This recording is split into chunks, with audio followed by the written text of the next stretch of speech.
That's right. Come and play some basketball. Rum pum pum pum. We need a win for the Phoenix Suns, and they won. Merry Christmas, Jamsters, and welcome to another edition of the Suns Jam Session Podcast. My name is John Voida, managing editor of Bright Side of the Sun, and Merry Christmas to everyone. We broke the streak. The Phoenix Suns won. A couple streaks broken, right? 3-game losing skid, gone. Winning on Christmas, something this team hadn't done since 2009, since Steve Nash was on this team. And I think they're like 2 of their last 10 on Christmas Day. But they beat the Denver Nuggets at home tonight, 110-100. And we're going to talk about that right here on the Suns Jam Session Podcast. I'm going to be rolling solo on this one. As you've noticed, I've gone solo. Matthew's gone solo. It's that time of year where the holidays are going on, family's in town, and he's got some things going on. I've got some things going on. So we're just, and we also, we feel bad reaching out to all of the amazing content creators who normally help us, like Suns Geek or the Aussie Suns Fan podcast, or Jay Joyce or Coach Evan B or the Fan of the Flames guys. We feel bad reaching out to them in the holiday season because we don't want their families to be mad at them because they're like, oh man, I got to watch the game because I've got to be on the fucking jam session. So we hope you don't mind us going solo for a few episodes here and there at the back end of December as we prepare for the new year. But thank you for joining us here at the Suns Jam Session Podcast. Make sure you subscribe, rate, and review. If you happen to be watching live, hit the like button. If you happen to be listening, leave us a 5-star review on Apple Podcasts. And thank you for hanging out with me on Christmas night. I mean, it's 10:57 here, local time in Arizona. Family's asleep. You know, they're all tuckered out from eating all the lasagna and spaghetti and meatballs and chicken Alfredo today. Let me know in the chat what you guys normally eat on Christmas, because it's interesting because I grew up in a family where we did ham on Christmas. You know, Thanksgiving is turkey, ham is Christmas. And when I was in the military, as a cook in the military for all those years and working in the food and beverage industry, you know, prime rib was kind of the thing that we served. And I know a lot of families do Italian food, and my wife's family, that's what they do, is they smash on that Italian food. So we're going to talk about that, see what some of your comments are, and talk about this Suns win, which was much, much, much needed. So crack a cold one if you got them, Suns fans. Oh, yeah. Hey, thanks for hanging out with me. And let's talk about a win by your Phoenix Suns.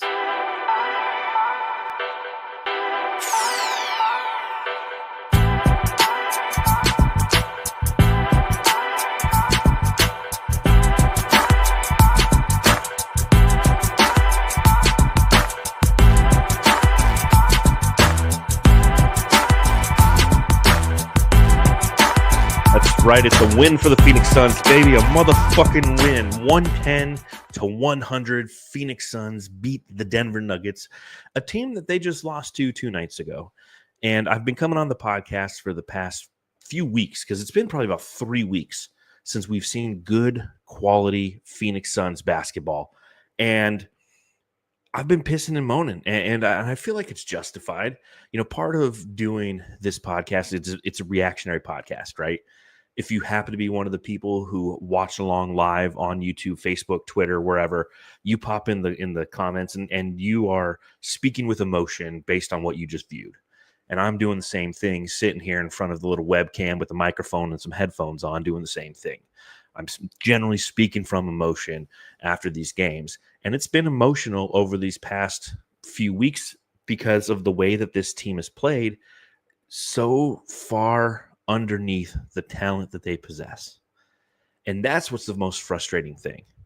You know, I was talking about it with Matthew on the last podcast, how we seriously just, it's almost like 2017 and 18 and 14, all those teams, it was much more fun to watch these teams because even though they got crushed, you didn't expect them to win. But now there's such high expectations and the window is so narrow, right? It's like Star Wars. You gotta, you know, that little window that Luke Skywalker's got to feed these laser beams or his fireballs or whatever those weird things were at the end of that one to blow up the Death Star. It's so narrow that with every loss and every instance of failure, you feel closer to the doomsday time clock, right? Like tick tock before we blow this thing up because it's not working. And because of that, it's frustrating to see the effort that this team puts out. And I think that is collectively kind of been the theme of this season. Like, I don't know who the fuck was announcing on ESPN tonight. I couldn't tell you either one of those announcers. We got like the F level team. You know, there's an A team, they got the B team, then they have like the F level team. That's who these two were. And it's something that you could tell that they just didn't know who the Suns were. Because at one point, the lady on the broadcast was talking about, how Phoenix plays with pride. I'm like, fuck, bitch. You have not been watching this team. There's no pride that Phoenix plays with. That's been the challenge. That's been so frustrating. That's why on Monday, only scoring 90 points, giving up 45 points in the third, having no heart, no grit, all those words, those buzzwords that we've been using about the Phoenix Suns has been so frustrating. Tonight was the opposite of that. And it makes me jolly, as it should old St. Nick and every one of you Suns fans, because the number one thing that this team has been missing is on the defensive end, playing with grit, playing with connectivity, playing with fire, playing with attentiveness. All of those were present tonight, and guess what? You win the game because of that. Great defense becomes easy offense, and that's what Phoenix needs on a consistent basis. We know that they can score. It's not an issue of them scoring. When we look at their losses, it's happened a few times, as it does for any team. It's happened a few times. We're like, oh man, they just didn't shoot well tonight. But the frustrating thing is when they go out and they shoot 55% from the field, but they lose because they can't stop the opposition. And tonight, that's what they did, is they locked up the Denver Nuggets. They had a good strategy in this one. They started Ryan Dunn, and Josh Okogie backed him up. And they put them both primarily on Jamal Murray. They attacked the point of attack, right? That's something that can be frustrating with this team because they don't do it enough. It's like, attack the point of attack. Stop the ball from the source so you don't get into those situations where there's penetration and popping and whipping the ball around and the opposing team's finding open shots purely because they're dictating pace. You dictate the pace. You impose your will. That's what they did by having Ryan Dunn and Josh Okogie come in and play with the way that they do. And I want to give a shout out to Ryan Dunn tonight because I really, in my notes, he's the one who kind of caught my eye. Dun, dun, dun, dun, dun, dun, dun, dun. Dun, dun, dun, dun, dun, dun, dun, dun, dun, dun, dun, dun, dun, dun, dun, dun, dun.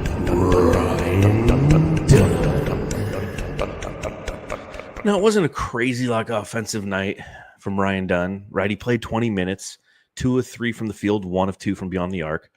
Ended with 5 total points, 3 rebounds, and had an assist. No block shots, no steals. But he played with emotion. And again, that's been my challenge with this team is their lack of emotion. He played with emotion. He is kind of an energy guy. He is that guy who's kind of like our soul, the thing that we've been missing. And you've heard about me talk about it, and if you read my writing, you've definitely seen me write about how I get that the Mikal Bridges doing the 3-point thing isn't going to win you games, and Devin Booker puffing up his chest after he hits a big 3 or a jumper or dunks a ball for an and one opportunity isn't necessarily going to win you games. But it's a display of emotion. It's a display of fire. And when you see that from a teammate, it lifts you up. You get inspired, right? I mean, this team's been playing uninspired basketball. Ryan Dunn was playing some inspired basketball. He hit a 3-pointer. He had a play where, he forced a turnover, and he was hyped up about it. And I was like, dude, that's what we're missing for the last year and a half. Last year, we didn't have it either. Bradley Beal showcased it on occasion and does showcase it on occasion. And that's one of the things I like about Bradley Beal is he does have a little emotion in his game, controlled emotion, mind you. And when you see that, you go, man, the future's bright for Ryan Dunn on this team because he has that. Now, it's hard to ask of that from a rookie. It's hard to ask that rookie to be the source of the soul of the team. But knowing that he has that flair and that ability is something that excites me when I play. And again, having him start rather than Royce O'Neal, because Royce O'Neal got the start last game. Jamal Murray wasn't in the game. Well, Jamal Murray was in this game, and Royce sat while Ryan Dunn got the start. And Ryan Dunn, a point of attack defender. Jamal Murray, 4 of 10 from the field. He had 13 points. Is 1 of 2 from beyond the arc, 6 assists, 4 turnovers. You know, that's big. That's big for the Suns. Now, granted, Jamal Murray definitely going through his own stuff. As I was on the subreddit for the opposing team, the Denver Nuggets tonight, man, they were ripping Jamal. Max contract player. He's lost it. His connectivity with Jokic just doesn't make sense. He's pressing. He's trying too hard. And, you know, trade him, cut him, all kinds of stuff. And it's understandable. Jamal Murray, I always felt, played outside. Like, every time he plays the Suns, he looked like a fucking all-star.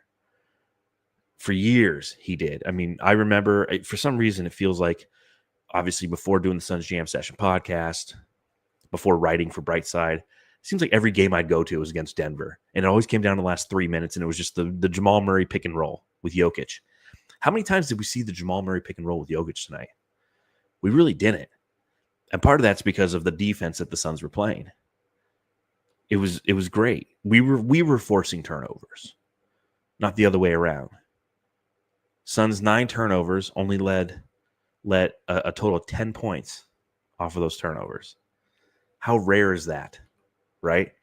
How rare is it for the Phoenix Suns, a team that unfortunately the reasons that they've been losing is because they don't have that fire, that grit on the defensive end, but they also don't have the ability to hold on to the ball. That's been a huge Achilles heel. 9 turnovers tonight ties their second least of the year. They had 8 turnovers against Utah. That was a win. And they had 9 two other times. Once against the Lakers. That was a win. And one at Dallas. Yeah, that was a win as well. So not turning the ball over is a good thing. It was a Christmas miracle that they weren't throwing the ball away. And then on the other end, they're forcing the turnovers. 16 turnovers by Denver. 20 points off those turnovers for the Phoenix Suns.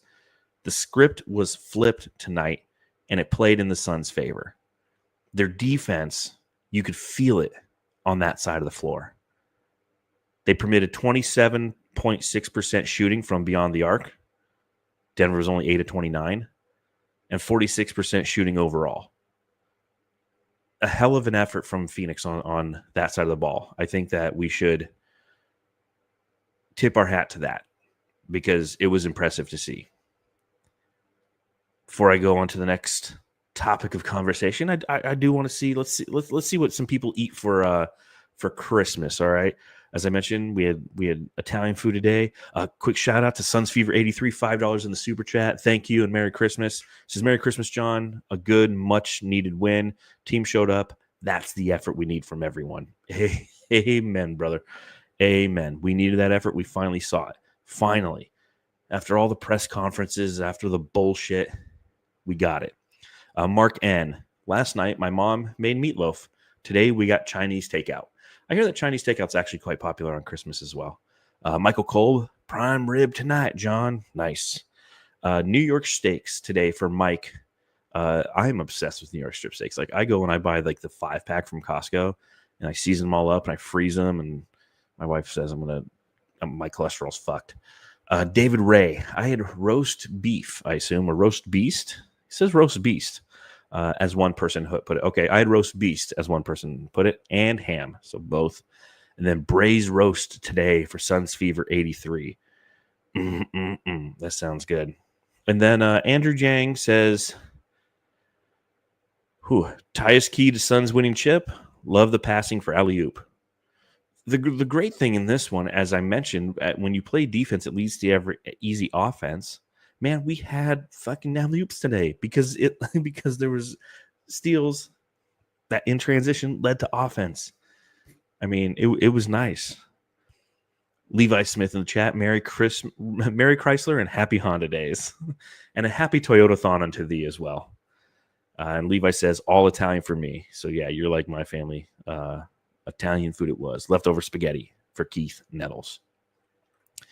Looking at some other things that I wrote down in my notes. Great offensive start in the first quarter, 38 points. They were 12 of 17 from the field and 6 of 7 from deep. They only led by 4, though, 38-34. So they gave up those 34 points, and it looked like we go, oh, shit, here we go again. But then they gave up 22 points in the second, 22 points in the third, and you guessed it, 22 points in the fourth quarter. So they gave up a total of 66 points over 3 quarters. God damn, that's nice. It's just nice to see some defense. And some of that is the defense. Some of that is the Denver throwing the ball away. Things that we do on a consistent basis. So getting a win on Christmas is absolutely, it lightens my day. It lightens my day. So here's one thing I wanted to talk about.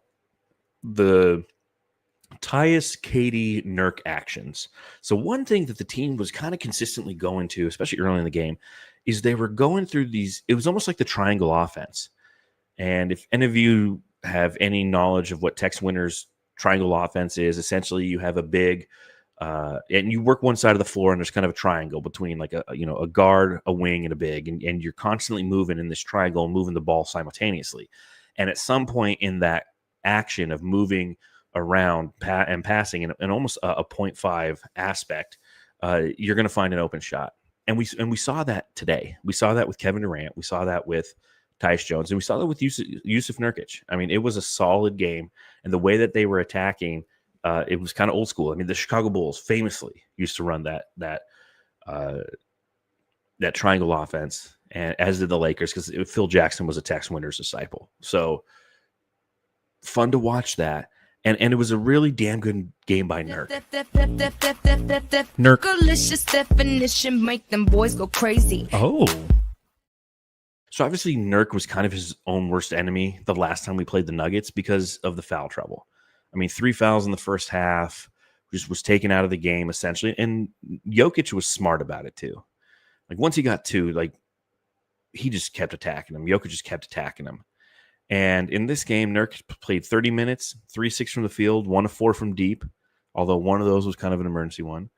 8 points, but he had the 13 rebounds. He had 6 assists, and he only had 2 personal fouls in this one, and only 1 turnover. A solid game by Nurk after one that some would consider a stinker. And Nurk is a very interesting topic of conversation right now because Dwayne Rankin of the Arizona Republic reported yesterday that the Suns are actively looking to trade starting center Jusuf Nurkic. And it's something that I think we've all kind of known is going on, that they're going to try to look for a suitor. They probably tried last summer and they're trying again. But it's the first time like a beat reporter actually physically wrote out those words, that they're actively doing it. And it's interesting from one, the psychological aspect, because Nurkic is on Twitter, so he definitely saw it, and how he's going to respond to that, because he is somebody who responds to things. Now, he'll sometimes do it with his play. Yeah, I wouldn't be surprised if there's a locker room interview with him after the game tonight where somebody, like a Dwayne Rankin, asks him, like, what do you think of those trade rumors? And he will be unfiltered with those. One thing I'll give Nurkic props on is the fact that he's not going to shy away from that modus operandi of questioning. He'll answer it. He won't just give you the generic Devin Booker answer. And I mean, I feel like the majority of you are people who listen to the show or watch the show kind of know where I stand with Nurk. I'm not a huge Nurk fan in any capacity, but I'm not somebody who's really anti-Nurk either, because he's kind of a product of the state of the roster construction, right? He is the 18th highest paid center. And given the fact that you have 3 maximum contracts on this team, essentially choosing to go, okay, we're not going to keep DeAndre Ayton, who was a max contract, although not a super max like Bradley Beal, but a maximum contract center. That trade that was dictated last September, in which we got Nurkic and we got Keldon Johnson and Grayson Allen and Nasir Little out of the deal, we essentially took Ayton's contract and we broke it into multiple pieces, which makes it more absorbable and potentially an opportunity to further break it out and gain more assets for somebody who just wasn't meshing with the offense and the team period. I mean, Ayton it's funny because when you hear that Nurkic is going to be traded, it's one of those things where you start to the DeAndre Ayton people come out of the woodwork, and it's revisionist history, right? Like where hindsight turns everyone into a genius. And you imagine one more year, and this is kind of their case. They imagine one more year with Ayton anchoring the paint for the Phoenix Suns because his archetype, a hyper-athletic, rim-running man, big man with size, speed, lateral quickness, and defensive versatility, is precisely what this team is gasping for right now. But you can't forget the reason why he was shown the door. And it's interesting because you have the Ayton people who are like, see, they're talking about trading Nurk. We should just kept Ayton. Doesn't make any sense. And it's like, well, you can't forget why he was shown the door. The issues ran deeper than the box score. It was a locker room vibe sour enough to curdle milk and an on-court intensity that made Sloss look energetic. So this fan base, the fan base's love-hate relationship with Ayton was as volatile as his performances. And you add that hefty maximum contract he was lugging around like a ball and change, flipping him for smaller, more absorbable assets seemed like a logical move. So now that Yusuf Nurkic is here, he's the new scapegoat for all the ails of Suns. He was judged from the moment he touched down in Phoenix, as he knows and has stated. And the irony is, like, fans don't want Ayton, but they don't want Nurk either. It's almost poetic. A team longing for what it let go while tearing apart what it got in return. And the challenge that I have with Nurkic, and this is where I am when it comes to Nurkic, is like, what are you going to get? What do you get? You know, like Joey in the chat, what would a trade for another centerpiece or pieces that make us deep with no role player set and role? I don't know if that's applicable. But there's nothing else out there on the market. That's my issue with him. So Jonas Valanciunas, I get, like, if you can pull off a trade for Valanciunas, you're not going to be happy with Valanciunas out there. He's just as lumbering as Nurk. He's a drop defender. He's good around the basket. You know, I mean, Nurk can be. And he saves you money. So I guess, you know, you save $8 million a year if you get Valanciunas, which ultimately is like $40 million a year with all the luxury tax money that the team will save, but we don't care about saving, you know. And I see it, you know, like CL Oracle, Nurk just doesn't fit, but there's no one out there who does for the price. That's my problem. Like, so many people just point at Nurk and they're like, well, he sucks. It's like, okay, but what's the answer? And Nick Richards, like, no, Nick Richards ain't that great either. You know, look at what he's doing. He's on Charlotte where all the opportunity lives. And he's not lighting it up. He has his deficiencies too. So yeah, Nurk isn't the greatest center, but we're also paying him like he's not the greatest center. He is who he is. He's not going to win you a championship, and he might lose one for you. But are you going to find a guy who's going to win you the championship?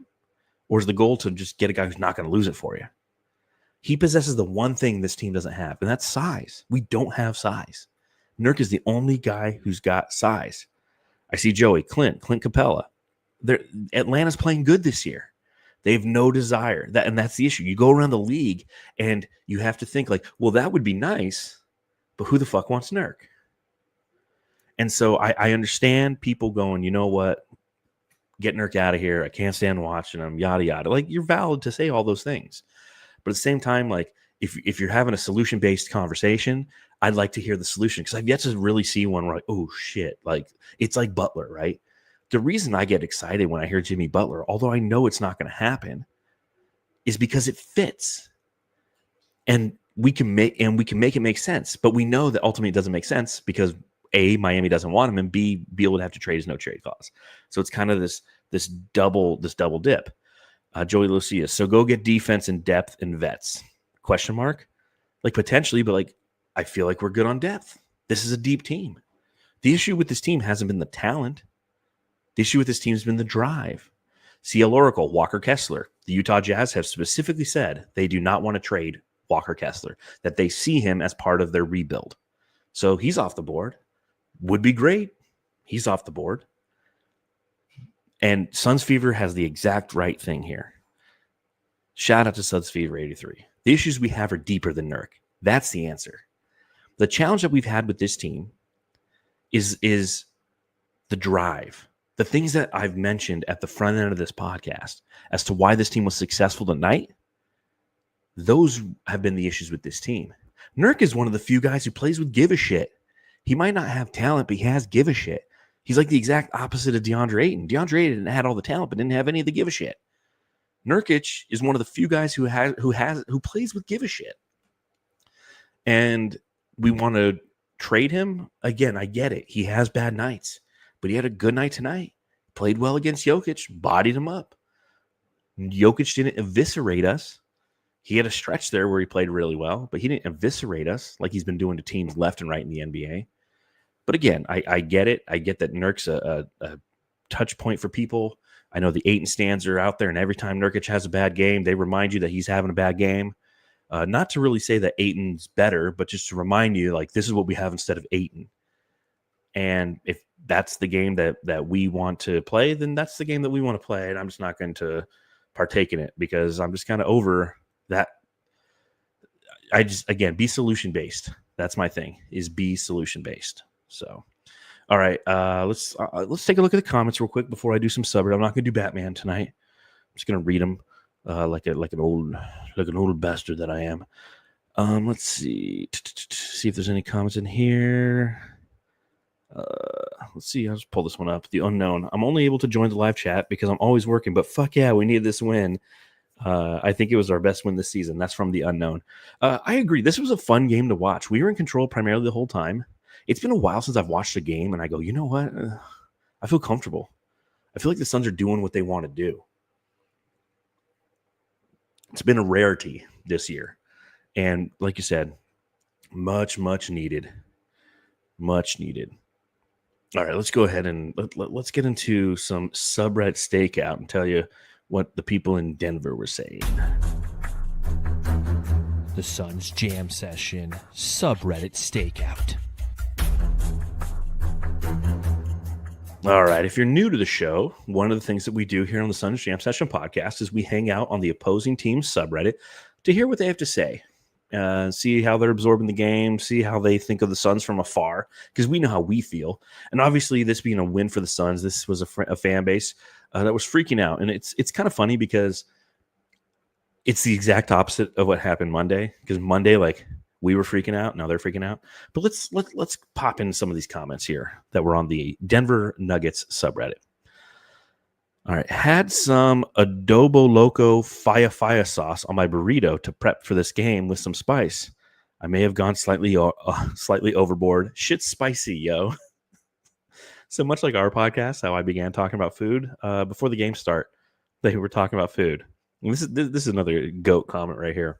There's no worse feeling than adding too much water to hot cocoa to make it watered down. This has to be one of the most painful experiences in life. Oh man. Let's see. We should have chosen Nurkic. Was one of the comments because obviously they had to choose between Nurkic and Jokic. Once upon a time, they chose Jokic. Jamal would rather chop off his nuts than pass the ball to Jokic. So this. Raise your hand if you watched as much basketball as you could today. I know I did. And they were good games today. They were good games. Philly beating Boston, which the great thing about watching Philly-Boston is it reminded me how bad Philly started the season and how they've won 8 out of their last 11 and how quickly your season can turn. And I was watching that game. I go, fuck, that could be us. That, like, if we can just get on a fucking roll, this Suns team, like, we're going to feel so much better as a fan base. If we rip off 8 out of 11, we're going to feel a lot better. See Mikal Bridges go for 41 points against Victor Wembanyama and the Spurs to start off the day. You know, breaks your heart a little bit because, you know, you will always wonder what might have been. You know, Mikal Bridges has become one of the great what ifs in franchise history. And it was only, you know, a year and a half, 2 years ago. What other game? The LeBron versus Curry game was fantastic. Curry was amazing, hitting huge shots. And then ESPN just shoving down our throat LeBron James afterwards. Interview LeBron, talk about him at halftime. It's like Austin Reeves won you that fucking game. The guy who had the triple-double and hit the game-winning shot, they didn't even talk about him for 1 second because we know ESPN sucks, and they're like, shit, we got to milk LeBron as long as we can because we ain't got shit behind him. But one thing you could definitely feel today, if you watch basketball all day, And what David Ray said, he watched football. I'll talk about that momentarily. But the one thing you could tell if you watch basketball day to day is the NBA is actively trying to make Anthony Edwards the next thing. Actively trying. Because one of the comments in the subreddit stakeout nailed it. If I see this fucking Sprite plus Ant commercial one more time, I'm going to lose it. They play that fucking Anticlaus commercial so many fucking times. I hate Anthony Edwards now. I hate it's like, let me choose. Let me choose who the next guy. You know who's going to be the next guy? The one who like you don't expect. Like there's no way that they expected they hold on, my wife's calling me. Hello? I'm podcasting. Yes. Yes. I know there was a late game.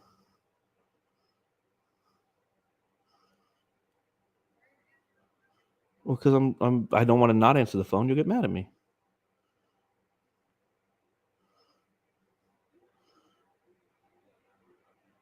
Love you, bye. I hate the Suns for playing such a late game. What are you doing? Podcasting? Yes, that's what I always do. But yeah, the fact that they're trying to tell me that Anthony Edwards is the next thing, like they didn't expect Steph Curry to become the next thing, but he became the next thing. You know why? Because we gravitated towards him. So we're gonna gravitate towards the next guy. Don't try to sell me fucking Sprite.